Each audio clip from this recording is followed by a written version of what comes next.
Empezamos hoy la tercera serie de exposiciones en este curso de Teología Contemporánea y esta tercera serie va a ser un poco más académica de las que vimos el lunes y el martes, los 2 días anteriores. Forzosamente porque tenemos que detenernos en algunos de los movimientos teológicos más importantes del siglo XX y eso nos obliga a entrar en el terreno del académico. Voy a intentar ser lo menos académico posible y lo más comprensible posible, pero ya se lo advierto antes. Entonces, si el lunes estuvimos examinando el ataque de la teología liberal al Antiguo Testamento, y ayer nos detuvimos en algunos de los aspectos del ataque de la teología liberal sobre el Nuevo Testamento, hoy vamos a ver una sección que yo he denominado Teología para después de guerras mundiales, porque vamos a ver los movimientos teológicos más importantes después precisamente de las 2 guerras mundiales. Uno de ellos, que es al que dedicaré la primera exposición, es lo que se ha dado en llamar la neortodoxia, y luego en la segunda y en la tercera exposición vamos a detenernos en lo que ha sido la teología católica después del Vaticano II. ¿Por qué la evolución teológica ha sido la que ha sido? ¿Por qué en muchas ocasiones ha sido auténticamente un dolor para la Santa Sede esta evolución teológica y hacia dónde vamos a ir en cuanto a la evolución teológica? Y esas son dos partes distintas. En la segunda parte nos detendremos sobre todo en alguno de los teólogos católicos más importantes como Hans Küng, que debe andar ya en los 90 años pero sigue bastante activo, y la última parte me detendré en la teología de la liberación y en la conexión última de esa teología con el Papa Francisco. Vamos a empezar con la primera parte y tiene que ver con lo que se llama el movimiento de la neoortodoxia. Hay 2 nombres enormemente importantes, siguen teniendo mucha influencia en el mundo teológico académico. A lo mejor ustedes no los han oído nunca, pero les puedo asegurar que siguen teniendo una enorme influencia, que son en un caso Rudolf Bultmann y en el otro Karl Barth. En buena medida, para que ustedes se hagan una idea, la teología europea prácticamente hasta el día de hoy sigue estando muy influida por Rudolf Bultmann y por Karl Barth, posiblemente más por el primero que por el segundo, e incluso hay toda una escuela de autores dedicados a la cristología que se llaman neobulmanianos, es decir, son discípulos de Bultmann, han intentado corregir algunos aspectos del maestro, pero sustancialmente son seguidores suyos. En el caso de Karl Barth es una respuesta a Bultmann y vamos a ver ahora todo. ¿Por qué he titulado esta tercera parte de exposiciones Teología para después de guerras mundiales? Pues porque curiosamente las 2 explosiones teológicas que se producen son posteriores a 2 guerras mundiales.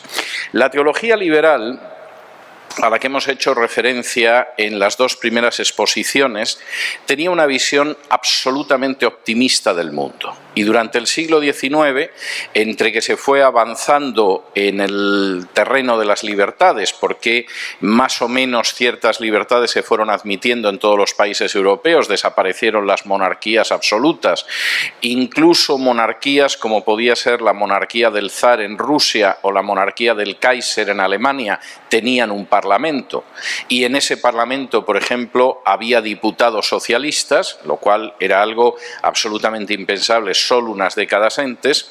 Entre los avances de libertad política y los avances sociales y los avances de tipo tecnológico, a ustedes ahora no les parece nada maravilloso el ferrocarril en una época en que nos desplazamos ya casi por avión o por carretera, en que por supuesto muchísima gente tiene un automóvil en propiedad y además tienen ustedes unos teléfonos móviles que tienen más inteligencia que el robot de la película 2001, una odisea del espacio. Es decir, ustedes tienen en su telefonito simplemente muchísima más información que la que había, por ejemplo, en los ordenadores de las corporaciones cuando yo era niño. Y esto se ha producido en el plazo prácticamente de una generación. De modo que, claro, no les puede a ustedes parecer nada extraordinario el ferrocarril, los primeros vehículos autopropulsados, etcétera, pero a finales del siglo XIX era increíble. Pasar de un carro de caballos a un ferrocarril, pasar de un carro de caballos a lo que era un automóvil, incluso a una bicicleta, era algo impresionante. Y la impresión de la gente de finales del siglo XIX es una impresión optimista. La historia va absolutamente a mejor, vamos cada vez a mejor, y la teología liberal va a ayudar mucho a esto, porque hemos ido quitando los mitos que hay en la Biblia, hemos ido desprendiendo al texto de la Biblia de todas las leyendas del Antiguo Testamento, de todos los aspectos del Nuevo Testamento que no son ciertos. Creemos en la idea de un Padre universal, es decir, en contra de la enseñanza de la Biblia, que muestra que Dios es Padre solo de aquellos que creen en Jesús. Sin embargo, la idea era que no, que todos somos hermanos y existe un Padre universal que es Dios, y ese optimismo teológico de la teología liberal pues parecía que estaba justificado. Añadan ustedes incluso, de nuevo ahora no impresiona a nadie, pero en aquel entonces era muy impresionante, por ejemplo, el hecho de que se fueran popularizando e inventando vacunas, lo cual, insisto, ahora a nadie le parece nada.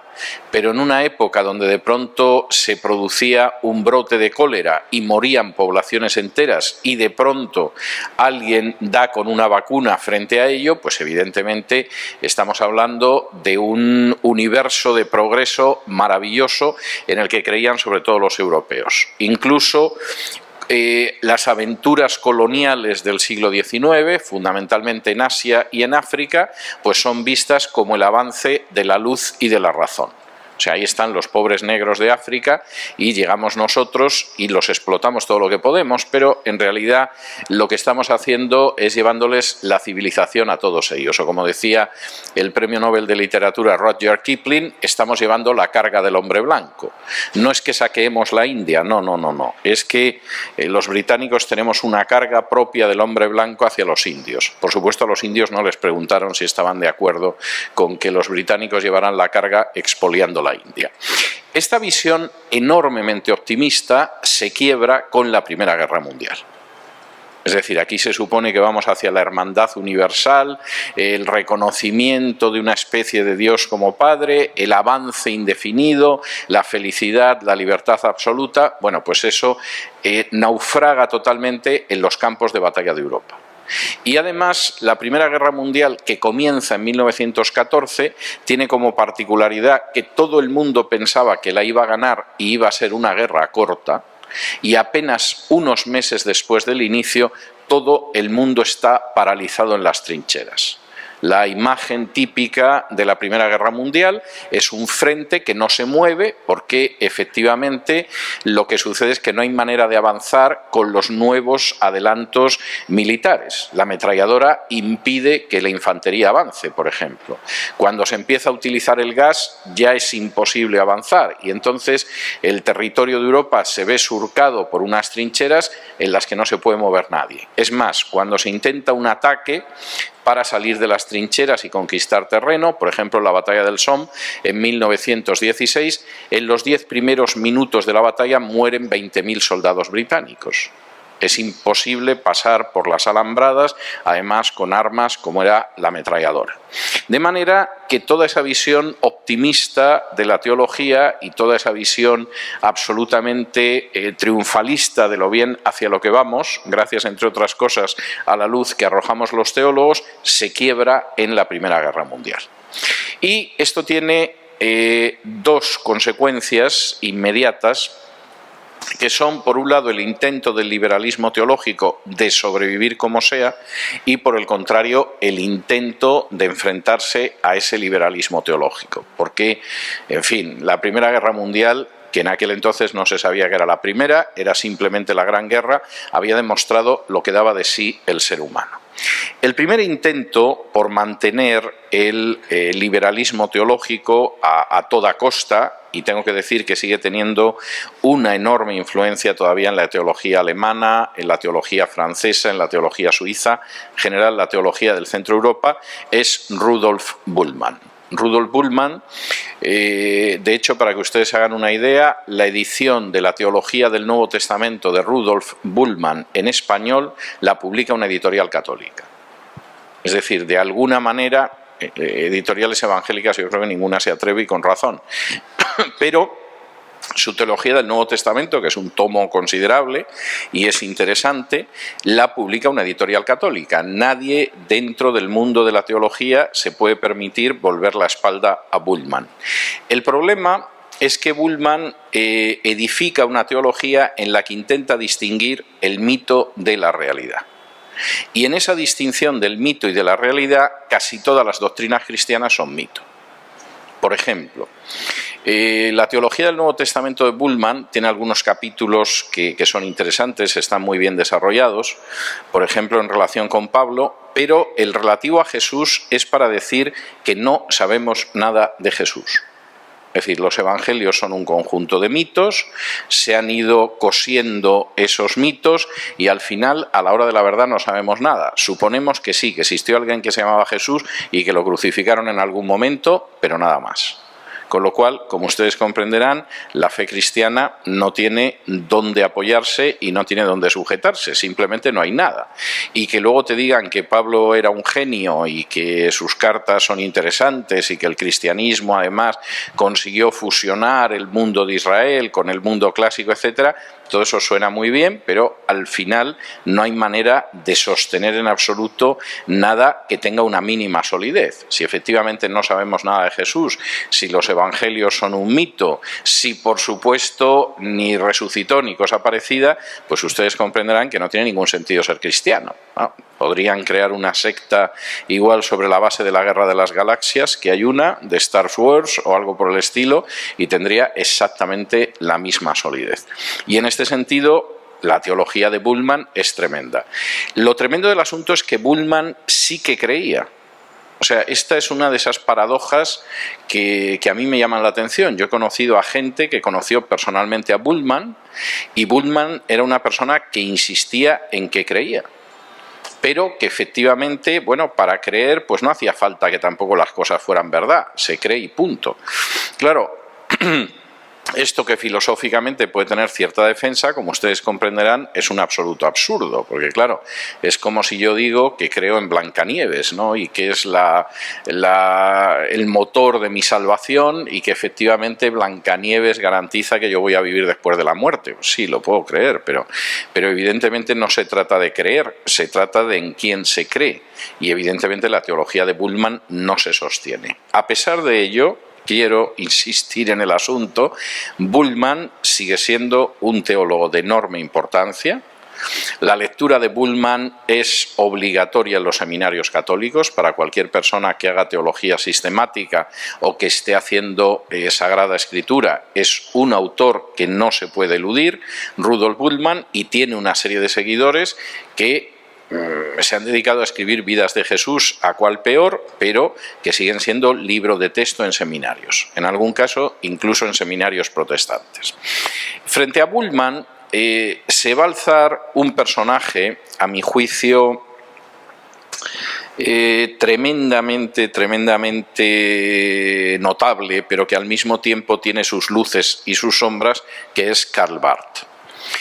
Para que ustedes hagan una idea del peso de Karl Barth en la teología, en la historia de la teología, personaje nada sospechoso de simpatizar con el protestantismo, como era el Papa Pío XII, decía que la teología dogmática de Karl Barth era un monumento teológico que era por lo menos tan importante como la Suma Teológica de Santo Tomás de Aquino. Es decir, a pesar de que Pío XII debía coincidir en muy pocas cosas con Karl Barth, sin embargo, tenía que reconocer que como mente teológica era un personaje extraordinario. Para mí, es un personaje que efectivamente ajustó algunos aspectos de la Biblia y los ajustó positivamente frente al liberalismo, pero también dejó otros sin ajustar, y tiene luces, pero también tremendas sombras. ¿Quién era Karl Barth? Karl Barth era un suizo que nació en Basilea y que pertenecía a la Iglesia Reformada Suiza. iglesia en la que ya tenía una enorme influencia el liberalismo a principios del siglo XX. Él fue pastor reformado desde el año 1911 a 1921.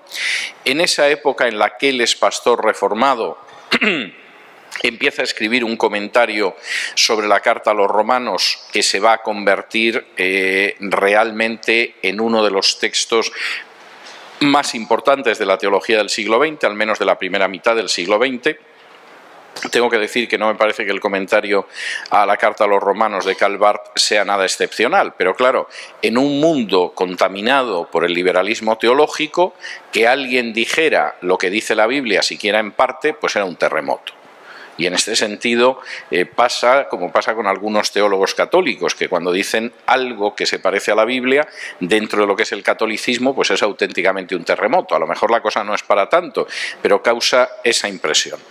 El comentario de la carta a los romanos de Barth provoca un auténtico terremoto, porque Barth no se le ocurre decir que la carta a los romanos no la escribió Pablo, que es un mito, que la resurrección no existe, que la expiación es una doctrina bárbara, etcétera, etcétera, sino que afirma verdades bíblicas como es la divinidad de Cristo, la resurrección, la expiación, etcétera, etcétera.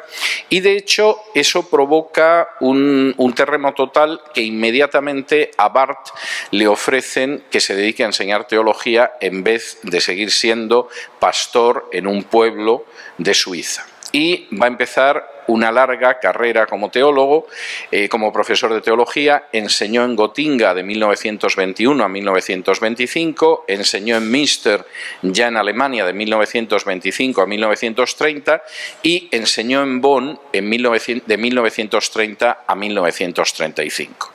Estando en Bonn, Barth empieza a redactar la gran obra de su vida. La dogmática eclesial de Barth son unos 14 tomos de este volumen. Es muy interesante, pero en fin, salvo que uno tenga mucha vocación por la investigación teológica, es un texto excesivo.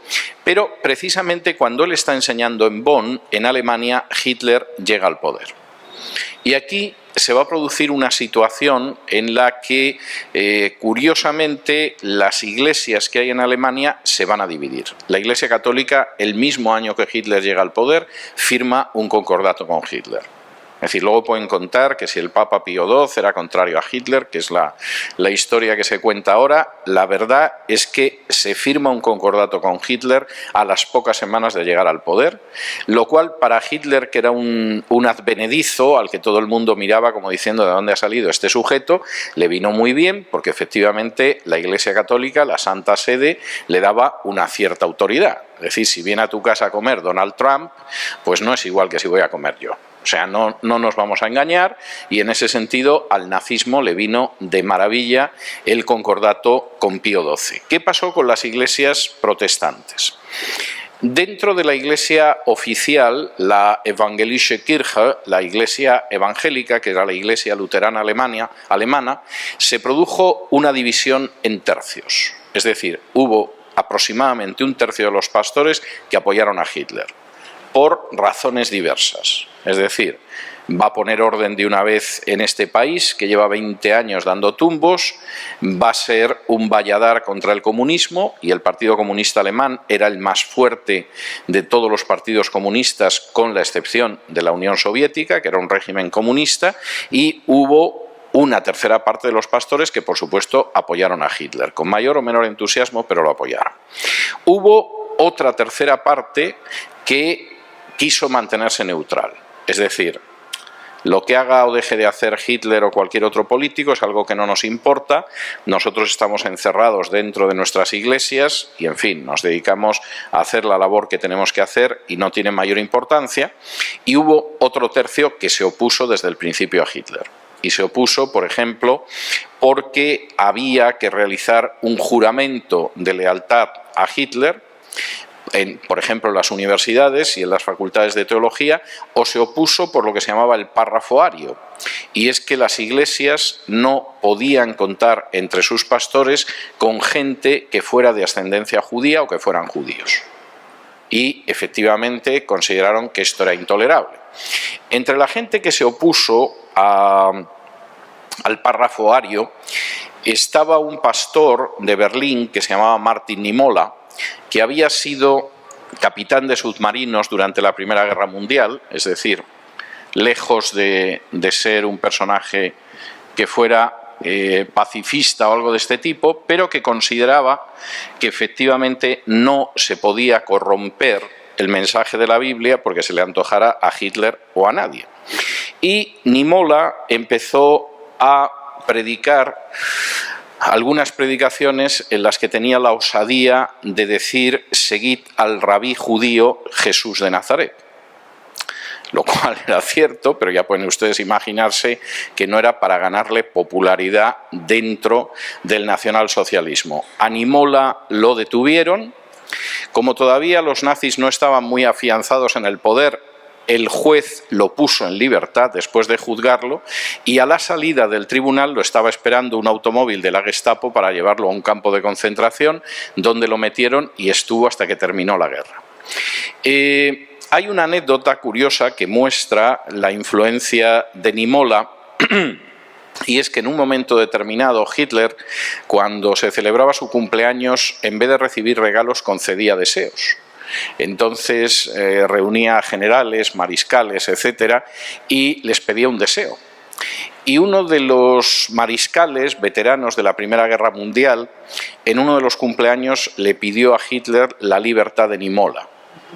Le dijo: mi Führer, como regalo de cumpleaños desearía recibir la libertad de Martin Niemöller, del pastor Niemöller. Y Hitler le contestó: no puedo poner en libertad a Niemöller porque Niemöller es mi preso particular. De manera que Niemöller se pasó casi 12 años de su vida pasando de cárceles a campos de concentración porque era el preso particular de Hitler, lo que también hacía que los guardianes no se excedieran mucho con él, porque a saber qué quería decir eso del preso particular, y a ver si se excedían en el maltrato al preso particular, y Hitler se lo tomaba mal. Entre otra gente que se opuso al nazismo estaba Dietrich Bonhoeffer. Los que estuvieron en el último campus literario conmigo saben que dedicamos una de las jornadas de Cineforo a ello, y otra era Karl Barth. Y Karl Barth tuvo la suerte de que, como no era alemán y era suizo, como no estaba dispuesto a jurar el juramento de lealtad a Hitler, pues se marchó de Alemania, regresó a Suiza y ahí fue profesor en la Universidad de Basilea hasta que se retiró en el año 1962. Y por cierto, fue uno de los autores de una declaración de teólogos evangélicos contra el nazismo, que es la declaración de Barmen, que efectivamente prácticamente quien se la escribió fue Karl Barth, y hubo quien hizo algunas añadiduras. Bueno, volviendo al terreno teológico. ¿Qué enseñaba la neortodoxia de Karl Barth? Y de nuevo, como el ferrocarril a ustedes no les impresiona ahora, seguramente lo que voy a decir tampoco les va a impresionar mucho, pero es que era muy importante en esa época. En primer lugar, Karl Barth tiene aspectos positivos que son los que voy a desarrollar a continuación. En primer lugar, Karl Barth insistió muchísimo en que el conocimiento de Dios no deriva de la naturaleza, sino que deriva de la revelación de Dios. Es decir, en contra de la teología católica de Tomás de Aquino, por ejemplo, que prácticamente deducía el dogma de la Santísima Trinidad con la observación de la naturaleza y la razón, pues Karl Barth decía: no nos engañemos. O sea, mirando la naturaleza puedes pensar que hay un Dios, que hay un ser superior, pero si Dios no se llega a revelar, aquí estábamos en las tinieblas más profundas. Y la prueba la tienes en que cuando se produce la ausencia de revelación, los hombres se inventan dioses, se inventan diosas, a veces los cultos son cultos terribles, pero si Dios en su inmensa misericordia no se llega a revelar y no se nos hace conocer a través de Jesús como Padre, Hijo y Espíritu Santo, nosotros no nos hubiéramos enterado jamás de que hay Padre, Hijo y Espíritu Santo y de que efectivamente Dios tiene un plan de salvación o cosa parecida. En ese sentido, la neortodoxia era muy bíblica. Es verdad que los cielos hablan de la gloria de Dios, pero no de mucho más. Si Dios no se hubiera aparecido a Abraham evidentemente estaríamos perdidos en saber si hay un Dios o hay varios. Si no se hubiera revelado a Moisés, pues la idea de lo que es la justicia de Dios, por ejemplo, no la hubiéramos conocido. Podríamos tener una idea más o menos de lo que es bueno y malo, pero los distintos pueblos suelen considerar que el homicidio está mal o el robo está mal, pero luego cuando se entra en otros terrenos, la poligamia ya parece que no está tan mal. Robarle la mujer al prójimo suele estar mal, pero otro tipo de historias no está tan definida. Es decir, si no fuera por la revelación, nos moveríamos en medio de la oscuridad. En segundo lugar, y ese es otro aporte bastante importante de Barth, es la idea de que Dios es distinto de nosotros. Esto parece que es de sentido común. Claro que Dios es distinto de nosotros. No, no es tan de sentido común. De hecho, la idea que muchas personas tienen de Dios es como una especie de ser humano en plan grande. Es como una especie de primo especialmente acaudalado, etcétera, etcétera. Y estuve hablando de esto el domingo en la predicación cuando hablé de Dios como Padre. Por ejemplo, en vez de entender cómo es Dios Padre en la Biblia, nos hacemos la idea de que Dios es una especie de abuelito bonachón. Entonces, pues Dios, en fin, hacemos cualquier desastre, bueno, pues nos va a perdonar igual que la abuelita. Y entonces Dios no es el Padre de nuestro Señor Jesucristo y el Padre de aquellos que creen en Jesús, sino que es una especie de abuelita más o menos omnipotente. Y en este sentido, Barth tenía las ideas bastante claras. La teología liberal decidió construirse un Dios a su antojo, pisotear casi todo lo que quiso de la Biblia y, por supuesto, la imagen de Dios que le salió no era Dios. Y la prueba está en que en un momento determinado llegó la Primera Guerra Mundial y ya se vio que no había fraternidad universal, ni tampoco aparecía una especie de abuelita por ahí omnipotente diciendo: niños, no os matéis en las trincheras. Y en este sentido, evidentemente, la tesis de Barth es muy clara. Dios es totalmente distinto de nosotros. Es totalmente santo. Es absolutamente justo. Y de hecho, en última instancia, si Dios tiene que encarnarse en Jesús y morir en la cruz, y nosotros lo único que podemos hacer es recibir mediante la fe la justicia de Cristo en la cruz, es porque Dios es totalmente distinto de nosotros. No es una especie de versión mejorada y poderosa y grande de cómo somos nosotros. Y eso es mucho más importante de lo que parece a primera vista. Uno no puede entender lo que es la grandeza de la obra de redención de Cristo si no comprende hasta qué punto efectivamente Dios es muy distinto de nosotros, es infinitamente justo y estamos separados por nuestros pecados. Y este es el tercer aspecto en el que Barth era bastante bíblico. Porque el pecado no es un error o no es una equivocación. El pecado es un acto de rebeldía contra Dios que en justicia tiene que recibir su justo castigo. Y esto también es enormemente importante para entender el mensaje del Evangelio.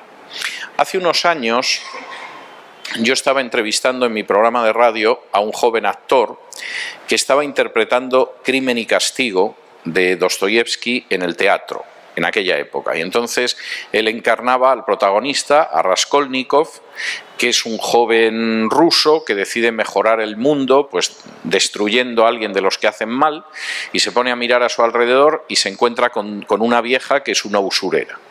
Y efectivamente, pues la vieja se dedica a aprovecharse de la pobre gente, que va a empeñar lo que tienen y a sacarles todo lo que puede, y si puede, a quitarles el dinero, los intereses y lo que empeñar. Y entonces Raskolnikov concibe la idea, que a él le parece absolutamente cargada de razón, de matar a la vieja, porque si mata a la usurera, efectivamente, ¿cuánta gente va a respirar? De entrada, los que no le van a tener que devolver nada. De modo que Raskolnikov se apodera de un hacha, va a ver a la vieja, la pobre vieja sale, le pega un hachazo en la cabeza, la mata, y en ese momento sale la pobre hermana de la vieja que vivía con ella, y como no hay que dejar testigos, también le da un hachazo y la mata. Son dos asesinatos, uno es un asesinato con premeditación, el otro es un homicidio porque la pobre mujer pasaba por allí. Y cuando este actor me estaba explicando el personaje de Raskolnikov, para la audiencia dice: es un joven que ha cometido un error. Hombre, matar a hachazos a dos viejas no se puede calificar como error. pero sí encaja con la visión del pecado que es muy común en la sociedad. El pecado es un error, el pecado es un acto de ignorancia, todos somos imperfectos, usted tampoco es perfecto, etcétera, etcétera. Una de las cosas que recuperó Barth de manera muy bíblica, no en vano había escrito un comentario a la carta a los romanos, es que el pecado es muy grave. Marca la separación entre el hombre y Dios. Y es fallar el blanco, que es lo que significa la palabra amartía en griego, que aparece en el Nuevo Testamento, pero fallar el blanco no porque sea un error, como cuando estás lanzando los dardos en una cafetería, sino porque implica fallar totalmente en lo que tiene que ser el propósito de tu vida. Y tú, ese propósito de tu vida, lo estás destrozando cada vez que quebrantas la ley de Dios. Y eso es muy importante dejarlo claro. Porque es imposible tener una idea de lo que significa el pecado, si efectivamente, de lo que significa la salvación, si efectivamente uno no tiene muy clara lo que es la carga del pecado. Y implica también que nos demos cuenta de que los pecados son pecados. Por ejemplo, en culturas como de trasfondo católico, como es la de Perú o como es la de España, en la que yo nací, existen además los pecados veniales. Y claro, los pecados veniales son pecados, pero que no son tan graves. Por ejemplo, la Iglesia Católica considera que uno se puede liberar de un pecado venial mediante determinados ritos o ceremonias. Por ejemplo, santiguarse con agua bendita cuando entras en una iglesia. Yo tenía un profesor con el que trabajé en los primeros años en que terminé la carrera de Derecho, un profesor de Historia de Derecho, que era del Opus Dei además, y entonces él comentaba que él siempre que entraba en una iglesia se santiguaba con agua bendita porque eso le quitaba los pecados veniales. Y solía decirme con una sonrisa pícara, y a lo mejor se llevan también alguno mortal. Yo nunca supe si me lo decía en serio, bromeaba conmigo o lo que era. Pero eso implica un desprecio de lo que es el pecado. Porque entre esos pecados veniales está la mentira y el hurto. Y así pueden ustedes entender por qué la mentira y el hurto tiene tan poca importancia en nuestra vida. Es más, ¿han tenido ustedes una sesión con el actual presidente defendido por algún miembro de la oposición en que el argumento que se utilizó fue precisamente que, en fin, ¿quién no ha mentido en esta vida? Y los pecados veniales, pues son pecados veniales y entre ellos engañar al prójimo. La neortodoxia de Barth, en este sentido, regresaba a la Biblia. El pecado es pecado. El pecado es grave. No hay pecados veniales. En las dos tablas de la ley que Dios le entregó a Moisés, pues no dice, vamos a ver, en la primera tabla están los graves y luego aparece un segundo grupo que son los menos graves y al final, hombre, los que son pecado pero tampoco tienen mayor importancia. No, están todos absolutamente juntos. Es verdad que en un lado pueden ser aquellos que están más relacionados con Dios y en el otro los que están relacionados con el prójimo, pero evidentemente el pecado tiene una enorme gravedad. Y ese es otro de los aspectos que Barth tuvo muy claro.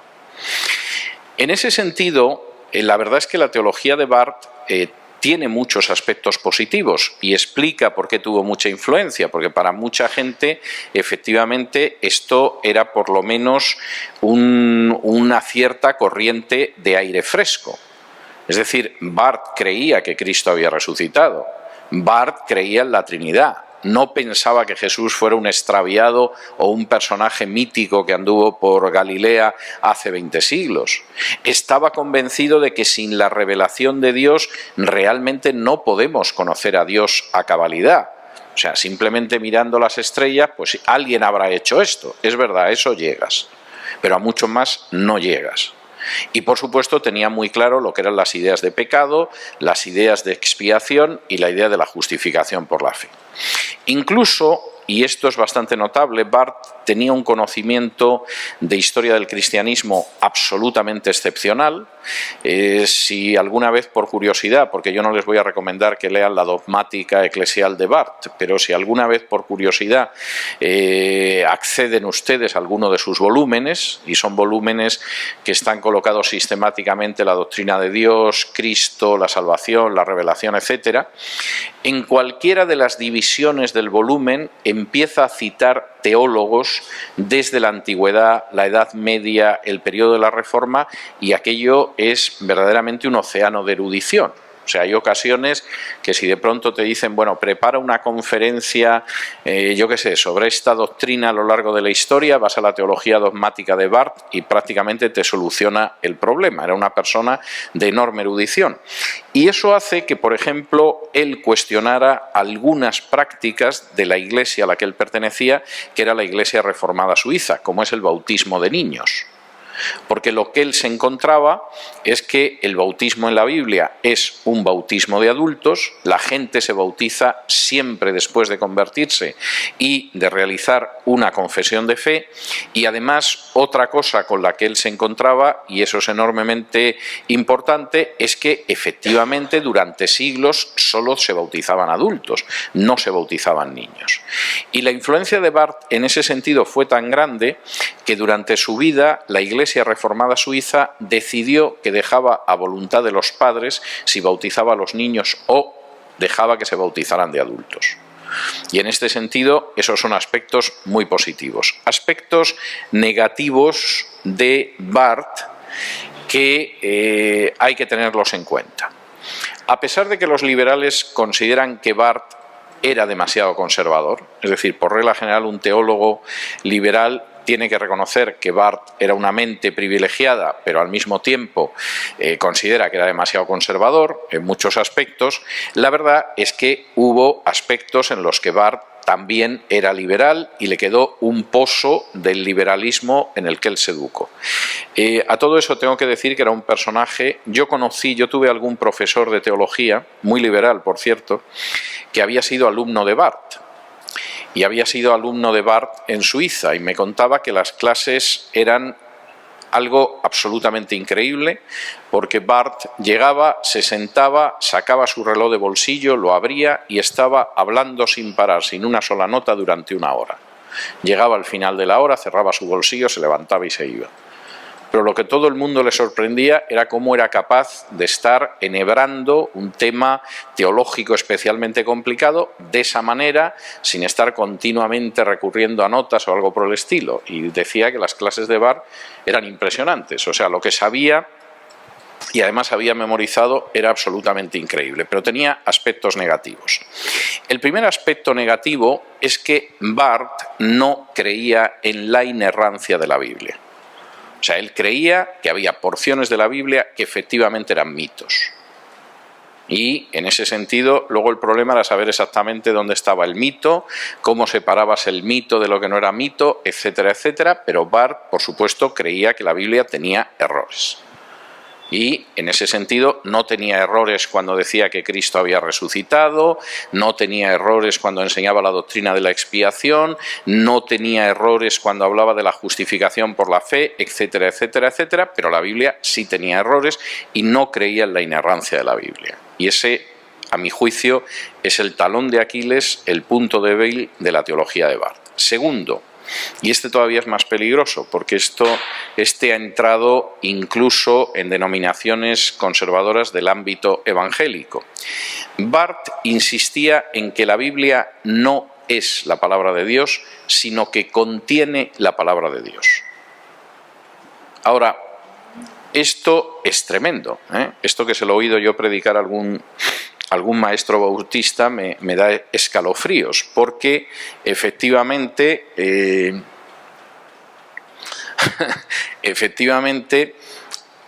si la Biblia no es la palabra de Dios, sino que contiene la palabra de Dios, a ver cómo encontramos dentro de la Biblia dónde está la palabra de Dios y dónde no hay palabra de Dios.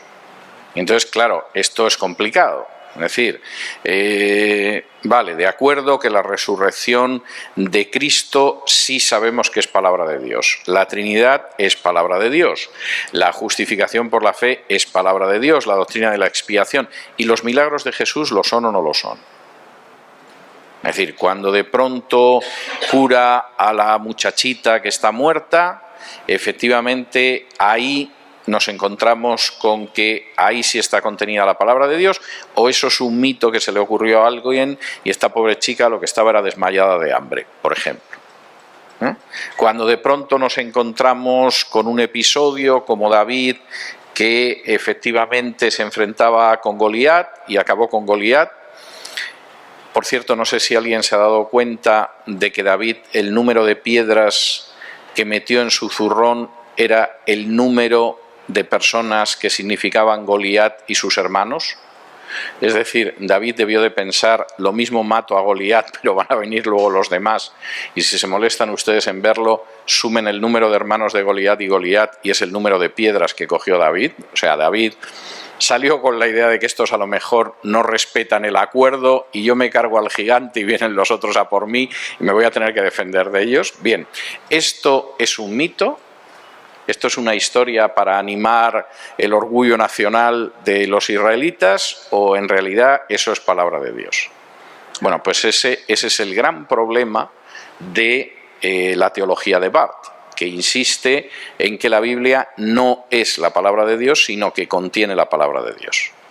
Claro, en un momento determinado, a las preguntas de, bueno, ¿y cómo sabe usted cuándo contiene y cuándo es un mito?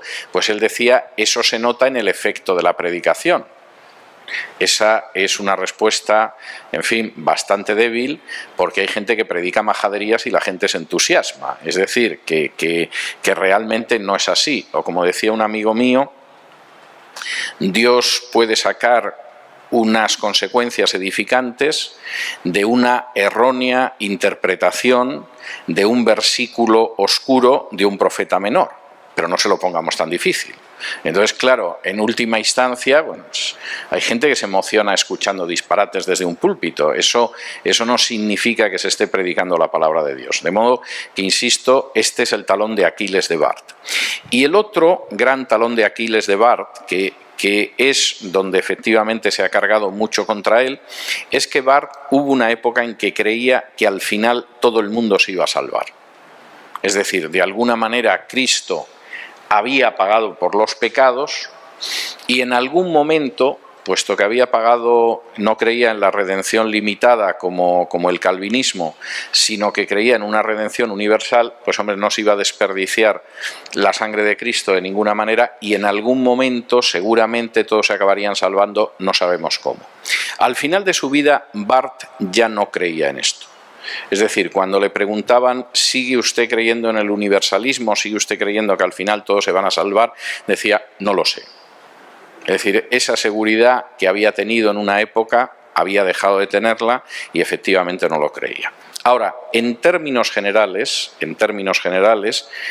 Barth significó regresar a aspectos muy bíblicos de la teología, posiblemente fue un contrapeso importante para lo que fue la teología liberal después de la Primera Guerra Mundial y después de la Segunda Guerra Mundial, y fue un personaje que incluso influyó positivamente en teólogos católicos, como vamos a ver en la segunda exposición, aparte de ser un personaje enormemente digno a la hora de enfrentarse con el nazismo, a lo mejor porque él era suizo y, en fin, tampoco veía las cosas como si hubiera sido alemán o austriaco, pero evidentemente es uno de esos personajes que casi acaban salvando un poco la cara de una generación, porque él sí que se enfrentó con Hitler y tuvo que exiliarse de Alemania.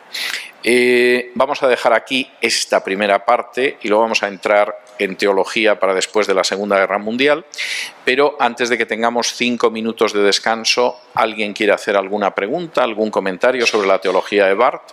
Que es algo muy técnico, pero obligadamente teníamos que pasar por ello esta noche, en buena medida.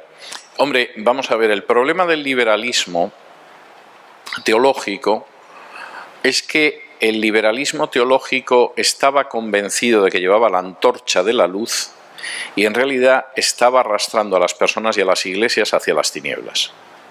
Y esa ilusión de que esta es la antorcha de la luz y de pronto darse de golpe con las tinieblas se produjo con la Primera Guerra Mundial. y ese optimismo enorme sobre lo que es el ser humano, lo que puede conseguir el ser humano, etcétera, etcétera, pues claro, recibe un golpe muy grande cuando de pronto se descubre que el ser humano tiene una capacidad para la maldad y para la destrucción y para acabar con sus semejantes que es verdaderamente pavorosa, porque claro, en medio de la Primera Guerra Mundial además estalló la Revolución Rusa, con la Guerra Civil Rusa y la aparición del primer estado totalitario de la historia. Es decir, la idea esa de que el ser humano puede llegar a unas metas increíbles porque en el fondo el ser humano es bueno y efectivamente Dios es ese Padre benévolo de todos los seres humanos, que somos hermanos, etcétera, eso suena muy bien, pero choca con lo que enseña la Biblia y choca además con la realidad. Y el gran golpazo de la Primera Guerra Mundial, que no podemos realmente ni hacernos idea de hasta qué punto fue un golpe, viene precisamente por descubrir que el ser humano no es como nosotros nos lo hemos querido creer. Y la teología de Barth es muy interesante porque dice, efectivamente, pero es que además nunca deberíais de haberlo creído. Si hubierais leído la Biblia o hubierais leído la carta a los romanos, os hubierais dado cuenta de que todos son pecadores, de que ninguno alcanza la gloria de Dios, de que no hay justo ni siquiera uno, etcétera, etcétera. Y entonces nunca hubierais caído en este optimismo. Yo personalmente tengo la idea de que determinados juicios de Dios vienen precedidos por el optimismo soberbio del ser humano. Y ese optimismo soberbio del ser humano muchas veces está relacionado también con los que predican. Es decir, de alguna manera su predicación es una predicación optimista en la que se habla lo menos posible del pecado, en que todos los aspectos son aspectos positivos, todo va a ir a mejor, etcétera, etcétera. Y da la sensación de que llevan la antorcha de la luz cuando en realidad están guiando como ciegos que guían a ciegos a la gente en medio de las tinieblas. Y de pronto se produce una situación de juicio terrible. Y entonces, ¿qué hacemos? O sea, ¿qué pasa aquí? Y ahí ya la manera en que actúa cada cual es distinta. Pero claro, hay gente que dice, bueno, reconozcamos cuál es la realidad. La realidad es que el ser humano es pecador. La realidad es que no alcanza la justicia de Dios. La realidad es que Dios tiene que actuar con justicia y la realidad es que como Dios no viniera a buscarnos y Cristo no hubiera muerto en la cruz por nosotros, estaríamos absolutamente perdidos porque somos pecadores condenados ante Dios que no alcanzamos a la justicia de Dios. Y eso me parece que es clarísimo. Claro, cuando tú lees la carta a los romanos, el comentario a la carta a los romanos de Barth, dices, bueno, pues tampoco es para tanto, pero cuando uno lo entiende en la época en que él lo escribió, pues comprende perfectamente que fuera un terremoto en el mundo de la teología de su época. Porque su teología era una teología la teología de la época era el optimismo absoluto, ¿no? O sea, incluso hemos llegado a tal grado de conocimiento, de luz, de iluminación, que podemos echar mano de la Biblia y decir, esto es mentira, esta parte de aquí es medio verdad, esta es cierta, etc. Y claro, cuando en vez de aceptar el juicio que la Biblia tiene sobre nosotros, somos nosotros los que juzgamos a la Biblia, al final escogemos de la Biblia lo que nos gusta. Es decir, ¿por qué vamos a escoger la declaración de pecado universal del hombre? No, escogemos una idea de, en fin, que Dios en un momento determinado nos lleva hacia una luz, hacia la fraternidad universal o hacia tener bien llena la cuenta corriente en el banco. Bueno, es muy peligroso jugar con eso. Es decir, cuando uno, en vez de colocarse, en vez de someterse a la Biblia, somete a la Biblia a lo que le gusta y a lo que quiere, eso siempre acaba, como decimos en España, como el rosario de la aurora, que parece ser que acababan todos a golpes, ¿no? Entonces, eso siempre acaba mal. Y esa es una de las grandes lecciones. Vamos a ver otras lecciones históricas esta noche, pero esa es una de las grandes lecciones. La Biblia no está para que el ser humano tome con una mano una lupa y con otra unas tijeras, y entonces vaya pasando las páginas y diga, esta página la corto. Esta otra página no me gusta, esta página es un mito. Y entonces me quedo con una serie de frases bonitas, etcétera, etcétera. No, la Biblia está para devolvernos nuestra imagen de pecadores, para que reconozcamos que por nuestras obras, ceremonias, etcétera, no podemos ganar la justicia ante Dios, para que asumamos el hecho terrible de que Dios es justo y no va a dejar ningún pecado sin castigo, y para que al mismo tiempo nos demos cuenta de que hay una salida que es precisamente aceptar por fe el sacrificio de Cristo en la cruz, de tal manera que Dios, que es justo y que no puede tolerar la injusticia, nos declara justos precisamente porque aceptamos por fe que la justicia de Cristo nos cubra. Y si no entendemos esto, estamos absolutamente perdidos, estamos extraviados. Yo creo que estamos en una situación parecida, pero creo que estábamos en una situación parecida también antes del estallido de la Segunda Guerra Mundial. Es decir, Barth es una reacción al fracaso de la teología liberal durante la Primera Guerra Mundial, pero en el periodo entre guerras casi nadie reaccionó. Y se produce una guerra que todavía es peor.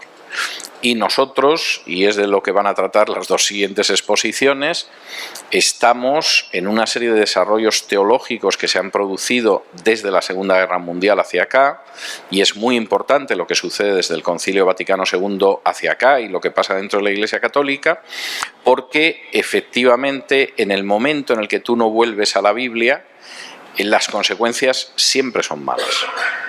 Eso lo voy a tratar dentro de lo que es la teología católica posterior al Vaticano II esta noche, pero mañana voy a estar hablando de la degeneración de la teología evangélica. Es decir, la teología evangélica puede que no sea tan sofisticada como lo de los autores católicos, entre otras razones porque si no, no la leería nadie. Pero existe una degeneración de la visión teológica y es una visión extraviada, y de eso voy a hablar mañana. Es decir, mañana voy a tener dos exposiciones nada más, pero que tienen que ver con dos de los aspectos en que se ha perdido absolutamente la brújula. Y uno de ellos, efectivamente, el segundo que voy a tratar es la teología de la prosperidad. Pero se ha perdido la brújula. Cuando pierdes la brújula, pues más tarde o más temprano naufragas. Por supuesto, hay mucha gente a la que ya la han lanzado por la borda, además, pero llega un momento en que además el barco naufraga. Y nosotros estamos en una etapa muy crítica en la que o efectivamente regresamos a la enseñanza de la Biblia como una reforma que se produjo hace 5 siglos, o vamos camino de ir cada vez degenerando más teológicamente. Porque ya hemos empezado a degenerar mucho en ciertos terrenos. Pero de eso voy a hablar mañana. Hoy voy a centrarme en esta buena gente. Vamos a tener un descanso de 5 minutos, no más de 5 minutos, y regresamos con la segunda exposición.